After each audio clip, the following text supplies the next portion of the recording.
Hello friends and welcome to civil services for Bengalese. এটা আমি history লেসনের part 6। যারা আমার লেসনগুলো আগের লেসনগুলো দেখোনি তারা আমার চ্যানেলের প্লেলিস্টে গিয়ে হিস্ট্রির আগের লেসনগুলো অবশ্যই দেখে নেবে, ঠিক আছে? আর যারা এখনও পর্যন্ত চ্যানেলটি সাবস্ক্রাইব করোনি তারা প্লিজ চ্যানেলটি সাবস্ক্রাইব করো এবং বন্ধুদের সাথে অবশ্যই শেয়ার করো এবং ভালো লাগলে লাইক করো, ঠিক আছে?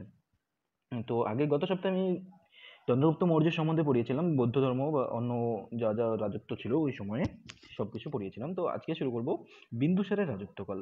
তো বিন্দুসারের রাজত্বকালের সময়কাল কি ছিল? 298 খ্রিস্টপূর্বাব্দ থেকে 273 খ্রিস্টপূর্বাব্দ। খ্রিস্টপূর্বাব্দ মানে আমি এর আগে বলেছি, আবার বলে দিচ্ছি। যীশুখ্রিস্ট যে জন্মগ্রহণ করেছিল, যীশুখ্রিস্টের জন্মগ্রহণের সময়টা ছিল জিরো ধরা হয়, ঠিক আছে?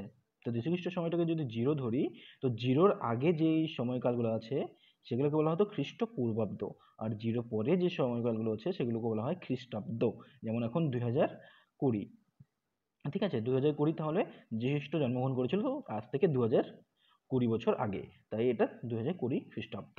তো যে এই 2020 বছরের আগে, মানে ওই আগের সময়গুলো ছিল যে, ওগুলোকে বলা হয় খ্রিস্টপূর্বাব্দ। সেজন্য এটা ছিল 2098 থেকে 2073 খ্রিস্টপূর্বাব্দ, ঠিক আছে? বিন্দুসারের রাজত্বকাল ছিল এটা। চন্দ্রগুপ্ত মৌর্য ছিলেন বিন্দুসার। বলেছে শত্রুর হত্যাকারী বিন্দুসারকে অমিত্রাঘাতও বলতেন। বিন্দুসারকে অমিত্রাঘাত কেন বলতো? কারণ বিন্দুসার সমস্ত শত্রুকে হত্যা করতো, এই জন্য ওদের অমিত্রাঘাতও বলতো। বিন্দুসার দক্ষিণাত্যে মহীশূর অবধি জয় করেছিল। দক্ষিণ যে সাউথের যে মহীশূর, মাইসোর যেটা এখন, ঠিক আছে, অতদূর অবধি ওর জয় করেছিল। নিকটরে পরবর্তী সেনাপতি অ্যান্টোইয়াকাস প্রথম মৌর্য রাজসভায় মেগাস্থেনিসের বদলে ডেইমোকাস বলে এক গ্রিক দূতকে পাঠান বিন্দুসারের পৃষ্ঠপোষকতায়। তো আগে বলেছিলাম যে মেগাস্থেনিসকে, নিকটরে পরবর্তী সেনাপতি যে গ্রিক আলেকজান্ডারের সেনাপতি সেলুকাস, ও পাঠিয়েছিল মেগাস্থেনিসকে, ঠিক আছে? আর সেলুকাসের তার পরবর্তী নিকটার পাঠিয়েছিল, নিকটার মেগাস্থেনিসের বদলে ডেইমাকাসকে পাঠিয়েছিল গ্রিক দূত হিসেবে বিন্দুসারের পৃষ্ঠপোষকতায়। পরবর্তী আছে প্লিনি বলেছিলেন টলেমি ফিলাডেলফাস মিশর থেকে দূত হিসেবে ডায়নোসিয়াসকে বিন্দুসারের রাজসভায় পাঠিয়েছিল। মানে টলেমি আবার আলাদা বলেছিল, টলেমি মানে প্লিনি বলেছিল যে মিশর দূত হিসেবে ডায়নোসিয়াসকে বিন্দুসারের রাজসভায় পাঠিয়েছিল। এটা অতটা ইম্পর্টেন্ট না, ঠিক আছে, তাও বলে দিচ্ছি। চলো নেক্সট আছে বিন্দুসার অশোককে উজ্জয়িনী ও পরে তক্ষশিলা শাসনভার অর্পণ করে। বিন্দুসারের পুত্র কে ছিল? অশোক, ঠিক আছে? তো অশোককে ও উজ্জয়িনী আর তক্ষশিলা এই দুটো রাজ্য, তখনকার দিনে কি হতো যে রাজারা তার পুত্র আর কন্যাকে এক একটা স্টেটে, মানে রাজার যে অধীনে যতগুলো রাজ্য আছে, ঠিক আছে, বা যতগুলো অঞ্চল আছে, সবাইকে তার পুত্রদের গভর্নর হিসেবে পাঠিয়ে দিত যে তোমরা এই জায়গাটা শাসন করবে, এই জায়গাটা এসে করবে। আসলে রাজা তো রাজাই থাকবে, কিন্তু রাজার আন্ডারে পুত্ররাই গভর্নর বানায় থাকবে, লাইক এখন যেমন প্রাইম মিনিস্টার আমাদের স্টেট গভর্নর বা চিফ মিনিস্টার, ওরকমই। তো প্রতিটা ছেলে মেয়েদের এক একটি লিস্টে দিয়ে দিত। তো বিন্দুসার তার কন্যাকে এক জায়গায় দিয়েছিল এবং পুত্র অশোককে উজ্জয়িনী ও তক্ষশিলার শাসনভার দিয়ে দিয়েছিল, ঠিক আছে? বিন্দুসারের বিবিধ নাম, বিন্দুসারের বিবিধ নাম, অমিত্রাঘাত। অমিত্রাঘাত কোথা থেকে জানা গেছে? যে সংস্কৃত সাহিত্য ছিল, ওখান থেকে বিন্দুসারের অমিত্রাঘাত নামটি জানা গেছে। স্ট্র্যাবো বলেছে অমৃত চেতাস বা অমৃতাঘাতের সংস্কৃত উৎসংস্করণ, ঠিক আছে? রাজবল্লী কথাতে আছে সিমসরি বিন্দুপালা, হাফ ইনচুলিন গ্রন্থটিতে বিন্দুপালা নাম ছিল, ঠিক আছে? এটা ছিল বিন্দুসারের সম্বন্ধে। পরবর্তীতে কি আছে? অশোকের রাজত্বকাল। তো কি হয়েছিল বিন্দুসারের, বিন্দুসার অ্যাকচুয়ালি, শুধু খানিটা বলে দিচ্ছি। বিন্দুসার অ্যাকচুয়ালি অশোককে বসাতে চায়নি, ও ওর মেয়েকে বেশি ভালোবাসতো, তো মেয়েকে চেয়েছিল যে ওর শাসনকালে বসাবে, ঠিক আছে? বাট কি হয়েছিল, বিন্দুসারের যে রাজত্ব ছিল, ওই রাজত্বেরই একটা অংশ আগ্রার সাইডে বা আগ্রার সামনে তখন কি ছিল, আক্রমণ হয়েছিল কিছু, তখন আক্রমণ করে দিয়েছিল বিন্দুসারের রাজত্বকালে। তখন বিন্দুসার অশোককে বলেছিল যে তুমি যাও, গিয়ে ওখানে রাজত্বটা ঠিক করে আসো, ঠিক আছে? তখন অশোক হলো ওর সামনেই ছিল, কিন্তু অশোক মানা করে দিয়েছিল যে আমি ওখানে যাব না, ঠিক আছে? তখন বিন্দুসার তার কন্যাকে বলেছিল যে তুমি যাও, তুমি গিয়ে ওই জায়গাটা ঠিক করে আসো, ওখানে রাজত্বটা আবার বসিয়ে আসো, ঠিক আছে? এই বলেছিল। তখন কন্যা তার কথা শুনে ওখানে চলে গেছে। আর অশোক সেই সুযোগ নিয়ে কি করছে, ওদের যে মেন লাইন ছিল পাটালিপুত্র, তখন অশোক ওখানে চলে আসছিল, ঠিক আছে, বা রাজগীর। ওখানে চলে এসে ওর রাজা হয়ে গেছে, এবং কন্যা ওখানে যুদ্ধ করতে গিয়ে মারা গেছিল, ঠিক আছে? এইভাবে ও রাজা হয়ে গেছিল তখন ওখানে গিয়ে। তারপরে কি বলেছে দেখো, অশোকের রাজত্বকালটা কখন ছিল? 268 থেকে 232 খ্রিস্টপূর্বাব্দ। অশোক কলিঙ্গ যুদ্ধের পর তার রাজধানী ত্রৈশালিতে স্থানান্তরিত করেছিল। কলিঙ্গ যুদ্ধের পর তার রাজধানী কোথায় ছিল? কোথায় স্থানান্তরিত করেছে? ত্রৈশালিতে। প্রথমে ছিল পাটালিপুত্র, ঠিক আছে, তারপর না, তারপরে ছিল প্রথমে, তার পূর্বে ছিল পাটালিপুত্রতে, আর পাটালিপুত্র থেকে ত্রৈশালিতে স্থানান্তরিত করেছে কলিঙ্গ যুদ্ধের পর। অশোকের শাসনকালে সবচেয়ে উল্লেখযোগ্য ঘটনা হলো কলিঙ্গের উপর বিজয় লাভ। শিলালিপি 13-তে অশোক নিজে কলিঙ্গ যুদ্ধে তার নিজের জীবনের প্রভাব উল্লেখ করে গেছেন। কলিঙ্গ যুদ্ধের পর অশোক বৌদ্ধ ধর্ম গ্রহণ করেন। বৌদ্ধ সন্ন্যাসী উপগুপ্ত ও মঙ্গলীপুত্র তিসা এই ব্যাপারে অশোককে প্রভাবিত করে। তিনি যুদ্ধনীতি পরিত্যাগ করে ধর্মনীতি প্রচারের কাজ শুরু করে এবং দিগ্বিজয়ে পরিণত হলো ধর্মবিজয়, রণভেরী পরিবর্তিত হলো ধর্মাভেরিত, চণ্ডাশোক হলেন ধর্মাশোক। তো কি ব্যাপারটা হলো, যখন অশোক কলিঙ্গ রাজ্যকে আক্রমণ করেছিল, ঠিক আছে, ওর একটু উল্লেখযোগ্য ঘটনা কলিঙ্গ রাজ্য আক্রমণ। অশোক প্রথম জীবনে খুবই ক্রূর প্রকৃতির ছিল, খুবই কঠোর প্রকৃতির, সবাইকে মেরে ফেলতো, হ্যান করতো ত্যান করতো, মানে লুটপাট চালাতো, এসে করতো। তো যখন কলিঙ্গ আক্রমণ করলো, তখন কলিঙ্গতে এত ইসে হয়েছে, মানে এত লোক মারা গেছে ওর চোখের সামনে, এতজন মরছে, এতজন ইসে করছে, ওই জিনিসটা দেখে ওর মনটা গলে গেছিলো, যে ও তখন নিজের ভাবনা চিন্তাকে চেঞ্জ করে দিয়েছিল এবং ও কি করলো, যুদ্ধনীতিটা পরিত্যাগ করে ধর্মনীতি প্রচারের কাজ শুরু করলো। তখন সে মনে করলো, আমি একটা রাজ্য জয় করলাম, রাজ্য জয় করে ওখানকার যদি প্রজারাই না থাকে তাহলে আমি কার রাজা হব? প্রজারাই যদি সবাই মরে টরে যায়, প্রজারাই মরে যায়, আমি কি খালি ধন সম্পত্তি নিয়ে কি করবো রাজা হয়ে? প্রজারাও তো যথেষ্ট গুরুত্বপূর্ণ না? তো অশোক তখন ডিসিশন নিল যে আমি যুদ্ধর দ্বারা কোনো রাজ্যকে জিতবো না, আমি ধর্ম প্রচার করে ধর্মের দ্বারা কোনো রাজ্যকে আমার সাথে আনবো, ঠিক আছে? তো এটাই হলো দিগ্বিজয় পরিণত ধর্ম বিজয়, রণভেরী পরিবর্তন। তো দিগ্বিজয় না করে তখন ধর্ম বিজয় করতে হলো। এবং চণ্ডাশোক যে ছিল, ওর আগে ছিল চণ্ডাশোক, চণ্ডাশোক পরে ও ধর্মাশোক হয়ে গেল, ঠিক আছে? ব্যাপারটা হলো এটা। আর এই জিনিসগুলোতে কোথায় লেখা আছে? এই জিনিসটি শিলালিপি। অশোক অনেকগুলো শিলালিপি নিজের ধর্ম প্রচার করার জন্য অশোক মানে অনেক কিছু লিখে দিয়েছিল তখন। এক একজন করে সবার কাছে গিয়ে তো ধর্ম প্রচার করা সম্ভব না, না? তখন ধর্ম প্রচার করার জন্য বিভিন্ন শিলালিপি বা বিভিন্ন ইসেতে লিখে গেছিল। ওই শিলালিপি 13-তে অশোক এই কলিঙ্গ যুদ্ধে যে তার জীবনে প্রভাব ফেলেছিল সে সম্বন্ধে লিখেছিল, ঠিক আছে? অশোকের সমসাময়িক নৃপতিগণ, এটা অতটা ইম্পর্টেন্ট না, এটা দেখছি না। আমি শুধু ইম্পর্টেন্ট জিনিসগুলি দেখাচ্ছি যেটা তোমাদের পরীক্ষায় প্রয়োজন হবে, ঠিক আছে? 261 খ্রিস্টপূর্বাব্দে দয়া নদীর তীরে শিশুগুপ্তের বিরুদ্ধে অশোক কলিঙ্গ যুদ্ধ জয় করে। তো কলিঙ্গ যুদ্ধটা যে জয় করেছিল, ও কার বিরুদ্ধে জয় করেছিল? শিশুগুপ্তের বিরুদ্ধে। অশোকের বিভিন্ন উপাধি। দেবনাপ্রিয়, মোনাক্রিয়ালের নাম, অশোকের নাম ছিল দেবনাপ্রিয়। অশোকাবর্ধনম, পুরাণ। অশোক মৌর্য, জুনাগড় শিলালিপিতে এর নাম লেখা ছিল যে অশোক মৌর্য। প্রিয়দর্শী, কান্ধার শিলালিপিতে, কান্ধার যে শিলালিপি পাওয়া গেছে ওখানে প্রিয়দর্শী নামে লেখা ছিল। আর বরাবর গুহা শিলালিপিতে কি লেখা ছিল? প্রিয়াদার্শী রাজা, ঠিক আছে? এক এক জায়গায় এক এরকম নাম লেখা ছিল, বেশিরভাগই এসে নাম ছিল প্রিয়দর্শিনী, ঠিক আছে? দেবনা প্রিয়, প্রিয়দর্শিনী নামটাই বেশিরভাগ ছিল। এ বলেছে অশোক ও বৌদ্ধ ধর্ম। অশোক ধীরে ধীরে বৌদ্ধ ধর্মে দীক্ষিত হয়েছিলেন। প্রথমত তিনি শাক্য উপাসক হয়েছিলেন। 2.5 বছর পর তিনি বৌদ্ধ ভিক্ষু হন এবং সন্ন্যাসী হন এবং স্বীকার করা ছেড়ে দেন। তো উনি কোন ধর্ম গ্রহণ করেছিল? বৌদ্ধ ধর্ম গ্রহণ করেছিল এবং স্বীকার করে ছেড়ে দিয়েছিল, ঠিক আছে? ধর্ম প্রমাণপত্র নামে এক শ্রেণীর রাজকর্মচারী নিযুক্ত করত, তাদের উপর ধর্মপ্রচার ও জনকল্যাণমূলক কাজের ভার দেন।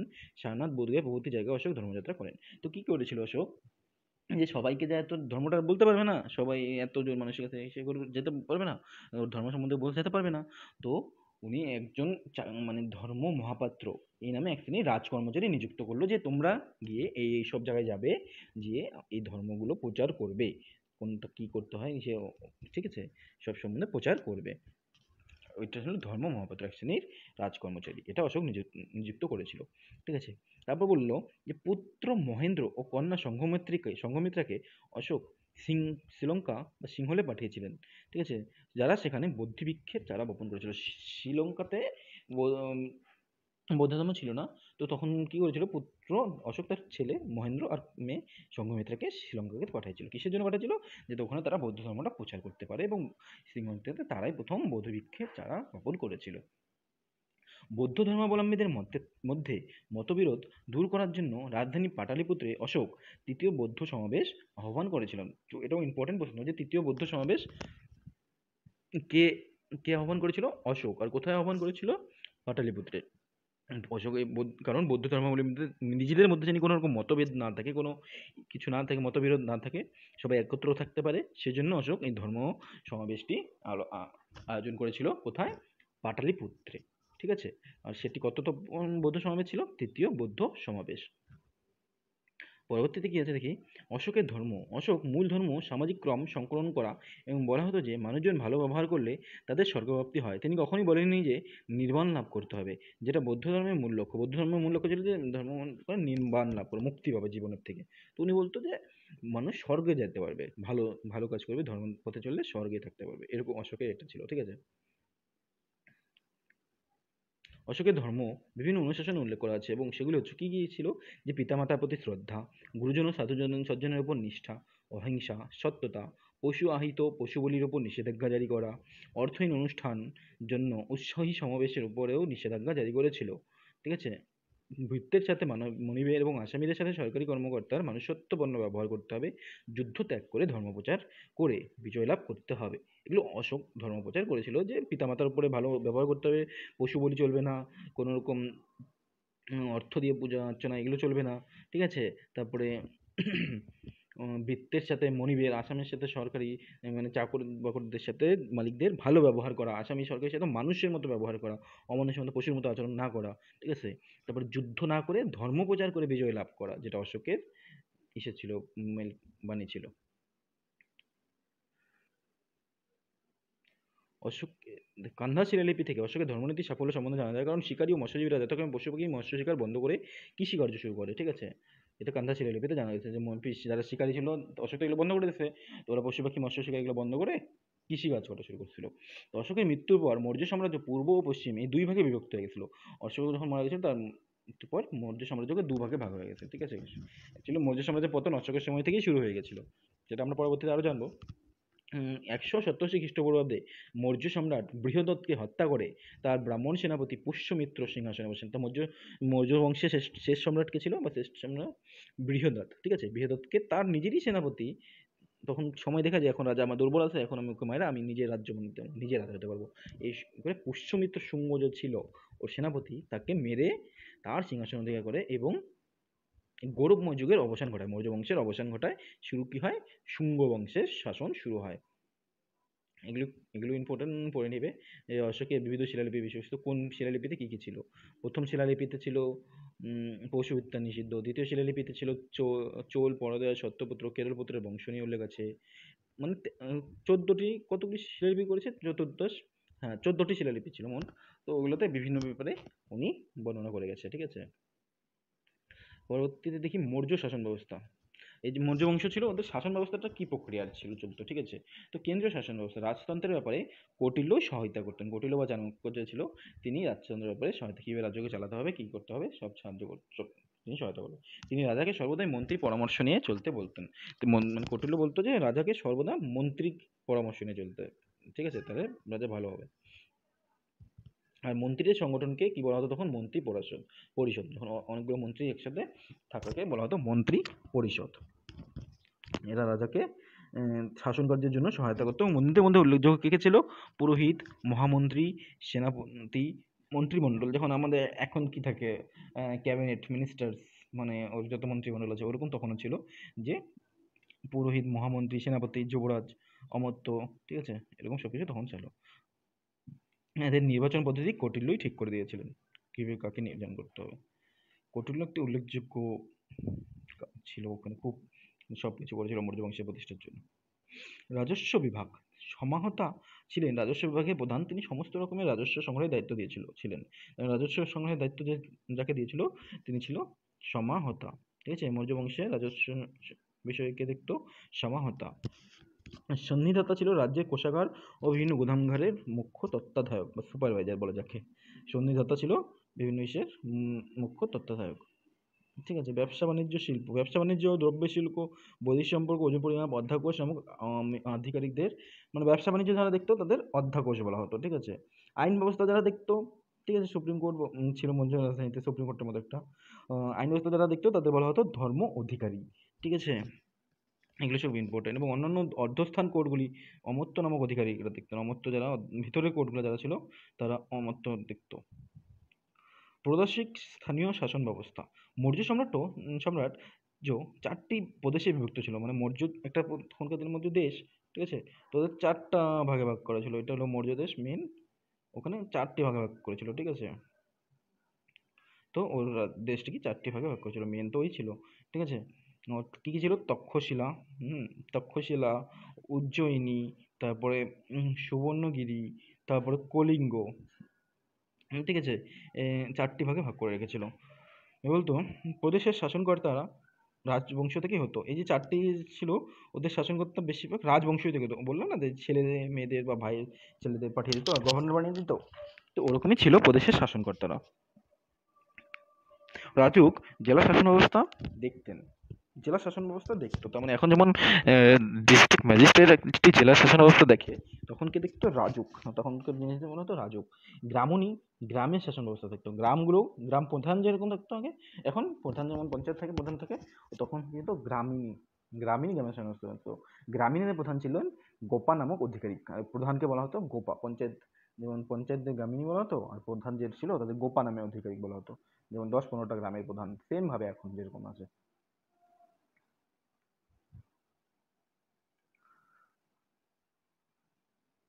এটা একটু দেখে নিই। সারনাথ স্তম্ভ কি কি আছে? সারনাথ স্তম্ভে চারটি সিংহ পাশাপাশি বৃত্তাকারে দাঁড়িয়ে আছে, এদের ঘিরে ক্ষুদ্র সিংহ, হাতি, ষাঁড় ও ঘোড়াও বৃত্তাকারে দিয়েছে। এটা অনেক ইম্পর্টেন্ট যে সারনাথ স্তম্ভে কোন কোন পশু আছে।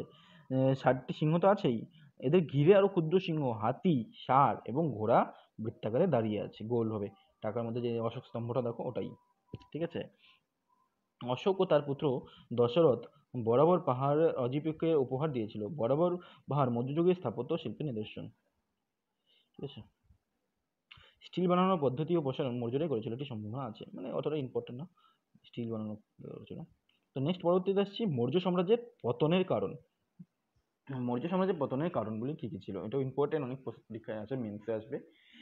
অশোকের বৌদ্ধ ধর্মের প্রতি অনুকূল্য বিভিন্ন রীতিনীতি ও পশুগুলির উপর নিষেধাজ্ঞা ব্রাহ্মণদের ক্ষুব্ধ করে তুলেছিল।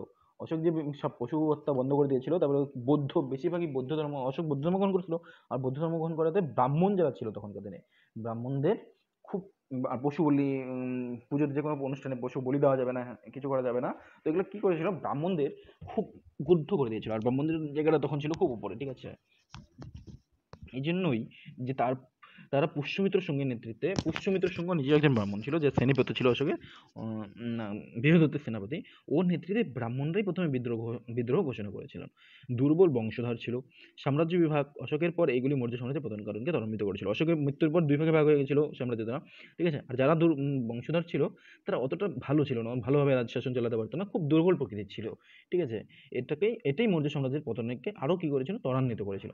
দুষ্মত্ত দুস্তমত্ত বিশাল কর চাপিয়েছিলেন, যা মৌর্য শাসন ব্যবস্থাকে বিকৃত করেছিল। মানে তখনই একজন রাজা ছিল, কি করেছিল? খুব প্রজাগণের উপর খুব কর চাপিয়ে দিয়েছিল, যা আগে ছিল তার ডাবল বা দ্বিগুণ। এই জিনিসটাকে মৌর্য শাসন ব্যবস্থাকে বিকৃত করেছিল, এবং মৌর্য সমাজকে ধীরে ধীরে পতনের দিকে নিয়ে যায়, ঠিক আছে, বিশাল কর ব্যবস্থা। তার পরবর্তীতে লোহার সুবিস্তৃত ব্যবহার অনেকগুলি নতুন রাজ্যের জন্ম দেয়। তখন কি হচ্ছিল? লোহা আবিষ্কার হলো, লোহা দিয়ে কি নানা রকম অস্ত্র শস্ত্র বানানো তৈরি হলো, তো ওগুলো থেকে কি হলো? অনেক ছোট ছোট নতুন রাজ্য তৈরি হয়ে গেছিলো, যে আমরা লোহার বিষয়ে এসে আমাদের এখানে সবকিছু, তো ছোট ছোট রাজ্যও তৈরি হয়েছিল, ঠিক আছে। উত্তর পশ্চিম সীমান্ত অবজ্ঞা করার জন্য মৌর্য সাম্রাজ্য পতন হয়। উত্তর পশ্চিম সীমান্তে যেমন চীনের তখন কি হয়েছিল, চীনের যে শিহুয়াংতি ছিল, চীনের রাজা, চীনের প্রাচীরের মতো একটা বড় প্রাচীর বানিয়ে দিয়েছিল চীনকে গার্ড করার জন্য, ঠিক আছে। কিন্তু অশোক বা চন্দ্রগুপ্ত মৌর্য সাম্রাজ্যের কোনো রাজা এই জিনিসটা করেনি, এবং উত্তর পশ্চিম সীমান্ত যেটাতে বৈদেশিক আক্রমণ হতো, ওই জায়গাটা আটকানোর জন্য কিছু করেনি, ঠিক আছে, কোনো সীমান্ত। আর ওখানে অতটা লক্ষ্য রাখতো না, গার্ডও রাখতো না দেখার জন্য, তো ওটাকেই আরো মৌর্য সাম্রাজ্যের পতন আরো ত্বরান্বিত করে, মানে আরো ইসে হয়ে যায় গার্ডটাকে অবজ্ঞা করা। চীন, এই যে সেম ওটাই দেওয়া আছে, চীনের শাসক শি হোংতে চীনের প্রাচীর নির্মাণ করেছিল, এবং চীনের সীমান্তকে সাইথিরিয়ানদের হাত থেকে রক্ষা করেছিল। সাইথিরিয়ানরা ইরানি অশ্বারোহী উপজাতি ছিল, মৌর্যরা চীনের প্রাচীরের মতো কিছু করেনি। এই সাইথিরিয়ানরা চীন আক্রমণ করতে পারেনি বলে ওরা আস্তে আস্তে ইন্ডিয়াতে আক্রমণ করলো, আর এর ফলে আরো বহিঃশত্রুর আক্রমণের ফলেও মৌর্য বংশের পতনটা হয়েছিল, ঠিক আছে। পুষ্যমিত্র শুঙ্গ শেষ মৌর্য সম্রাট বৃহদত্তকে হত্যা করেন, বৌদ্ধ ধর্মাবলম্বীদের উপর নির্যাতন করেন, এবং পুষ্যমিত্র শুঙ্গ বৈদিক রীতিনীতি ও পশু বলি পুনরায় চালু করেন। এর পরবর্তীতে পুষ্যমিত্র শুঙ্গ যা আসলো, সে সবকিছু বৌদ্ধ ধর্মাবলম্বীদের তারা ভাগিয়ে দিল, ইসে করলো, নির্যাতন করলো। পুষ্যমিত্রের সঙ্গে বৈদিক রীতিনীতি আর পশু বলি যেটা বন্ধ করেছিল অশোক, সেটা আবার চালু চালু করে দিয়েছিল। ঠিক আছে, পরবর্তীতে হচ্ছে মৌর্য উত্তর বা গুপ্ত পূর্ব যুগ। মৌর্যদের পরবর্তী কিন্তু গুপ্তদের আগে যুগটা কোন ছিল? 185 থেকে 319 খ্রিস্টপূর্বাব্দ। কে কে আছে? প্রথমে আছে শুঙ্গ রাজবংশ, যেটা বললাম। শুঙ্গ রাজবংশের প্রতিষ্ঠাতা কে ছিল? পুষ্যমিত্র শুঙ্গ, ইনি ছিল মৌর্যদের সেনাপতি। ঠিক আছে, পুষ্যমিত্র শুঙ্গ মৌর্য সম্রাট শেষ সম্রাটকে হত্যা করে সিংহাসন দখল করে।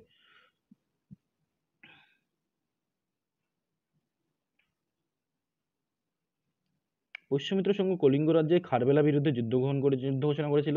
পুষ্যমিত্র শুঙ্গ বিভিন্ন ব্রাহ্মণ্য ধর্মে গোড়া সমর্থক ছিল, ব্রাহ্মণ টাইপের ছিল, ব্রাহ্মণ ছিল, বৌদ্ধ ধর্মাবলম্বীদের অত্যাচার করতো। তিনি বৌদ্ধ কালাকার্যের পৃষ্ঠপোষক ছিলেন, কিন্তু বৌদ্ধ কলাকার্য যে বৌদ্ধদের কালচার বা কার্য কি কি বানাতো, ঠিক আছে, সবকিছু পৃষ্ঠপোষক ছিল, ওগুলো অন্য পছন্দ ছিল। পুষ্যমিত্র শাসনকালে বৌদ্ধ স্মৃতিস্তম্ভ ভারত ও সাঁচির পুনর্নির্মাণ হয়েছিল। তো বৌদ্ধ স্মৃতিস্তম্ভ সাঁচি ওগুলো পুষ্যমিত্রই আবার কে ভালো করে তৈরি করেছিল। পুষ্যমিত্রের মৃত্যুর পর তার পুত্র অগ্নিমিত্র শাসক হন।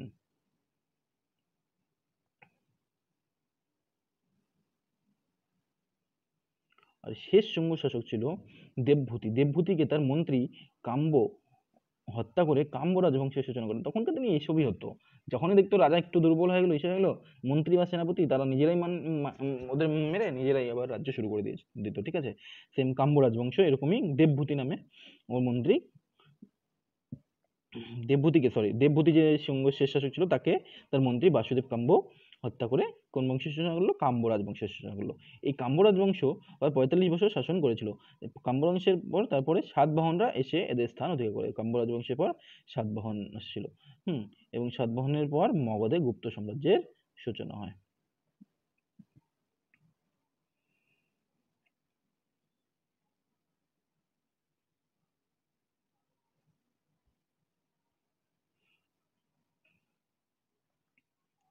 কাব্য রাজবংশ 75 খ্রিস্টপূর্বাব্দে শুঙ্গ বংশের শেষ শাসক দেবভূতিকে তার সেনাপতি বসুদেব হত্যা করে কাব্য রাজবংশ প্রতিষ্ঠা করেন। এদের রাজধানী কি ছিল? পাটলিপুত্র। ভূমিপুত্র এবং নারায়ণ বাসুদেবের পরবর্তী শাসক ছিল। বাসুদেবের পরবর্তী শাসক কে ছিল? ভূমিপুত্র এবং নারায়ণ, এরা সকলেই ব্রাহ্মণ ছিল। শেষ শাসক সুসরামনকে হত্যা করে অন্ধ রাজা শিমুক, এবং শেষ যে কাম্য রাজা ছিল সুসা রামন, ঠিক আছে, ওকে কে হত্যা করে? শিমুক। শিমুক কি হলো? ইসে সাতবাহন বংশের প্রতিষ্ঠাতা। ঠিক আছে, তারপরে বকাটক রাজবংশ। সাতবাহন রাজবংশের শেষে, আগে বকাটকদের দিয়েছে, সাতবাহনটা হয়তো পরে দেওয়া আছে। ঠিক আছে, বকাটক রাজবংশ, সাতবাহন রাজবংশের শেষে বকাটক রাজবংশের সূচনা হয়। 250 খ্রিস্টপূর্বাব্দ থেকে 500 খ্রিস্টাব্দ পর্যন্ত এই বকাটক রাজবংশ দক্ষিণ ও মধ্য ভারতে শাসন করেছিল। বিন্ধ্য শক্তি 250 থেকে 270 ছিলেন বকাটক রাজবংশের প্রতিষ্ঠাতা। বকাটক রাজবংশের প্রতিষ্ঠাতা ছিল বিন্ধ্য শক্তি। প্রভারা সেন ওয়ান ছিল বকাটকই, প্রভারা সেন বকাটক রাজবংশের পরবর্তী রাজা ছিল। ঠিক আছে, 270 থেকে 330 খ্রিস্টাব্দ পর্যন্ত রাজত্ব করেছিল। গৌতমীপুত্র ছিল প্রভারা সেনের অনের, গৌতমীপুত্র ছিলেন প্রভারা সেন অনের পুত্র, কিন্তু তিনি প্রভারা সেনের আগেই মারা যায়। রুদ্রসেন অন ছিল প্রভারা সেন অনের নাতি, যিনি প্রভারা সেনের পরবর্তী শাসক হিসেবে করেছিল। অনেক নাম আছে, পৃথিবী সেন আবার ওর পুত্র, এর পুত্র। ঠিক আছে, এগুলো সব বকাটক বংশী রাজা শাসক ছিল। অশ্বমেধ রাজপেয় মতো বৈদিক প্রথা এই বংশের শাসকরা পালন করত।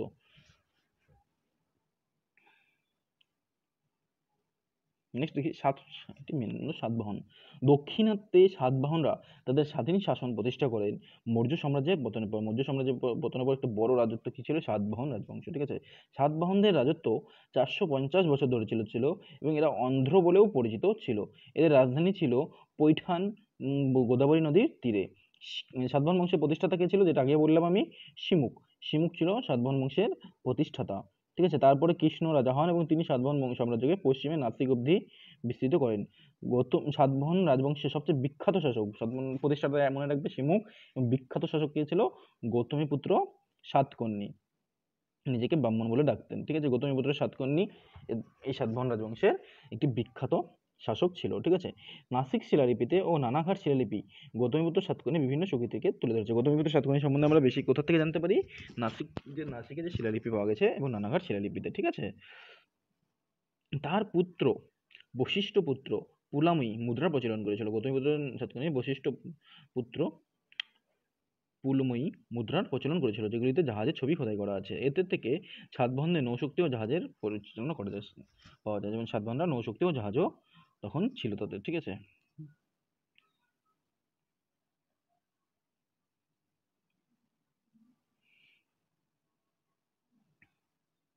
যজ্ঞশ্রী সাতকর্ণী 27তম রাজা ছিল, সুশাসক, শেষ সুশাসক। সাতবাহন বংশের শেষ মানে ভালো রাজা কে ছিল? যজ্ঞশ্রী সাতকর্ণী, ঠিক আছে, 27তম।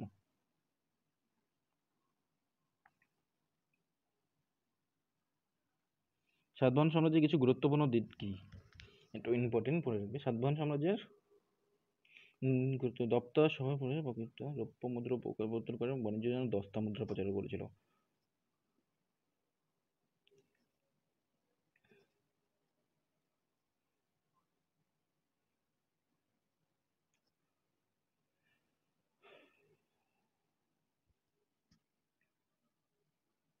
মৌর্য সাম্রাজ্যে বৈদেশিক আগমন। মৌর্য সাম্রাজ্যের সময় বৈদেশিক আগমন হয়েছিল ইন্দ্রগিক খ্রিস্টপূর্বাব্দে 2য় শতকে। প্রথম আক্রমণ হয়েছিল ইন্দ্রগিক, ব্যাকট্রিয়ান, পার্থিয়ান, সিরিয়ার গ্রিক শাসন থেকে মুক্ত প্রায় 300 খ্রিস্টপূর্বাব্দে, ঠিক আছে। অনেক বৈদেশিক আক্রমণ হয়েছিল মৌর্য সাম্রাজ্যের সময়, ঠিক আছে।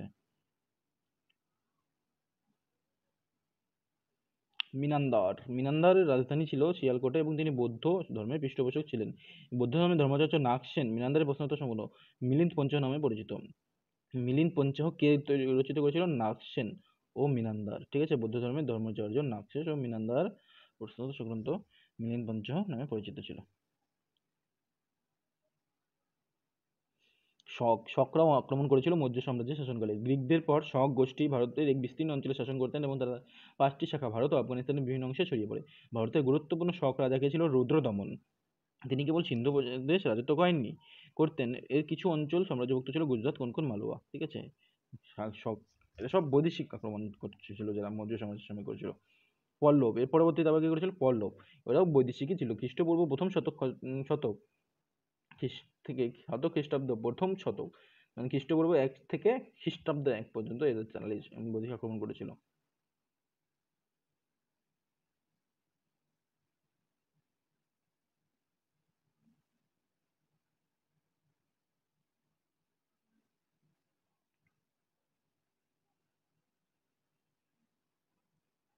নিজেকে জগতের অধিপতি বলে কে অভিহিত করেছিল? দ্বিতীয় কোদফেসিস নিজেকে ও সোনা মুদ্রা প্রচলন করেছিল এবং নিজেকে জগতের অধিপতি বলে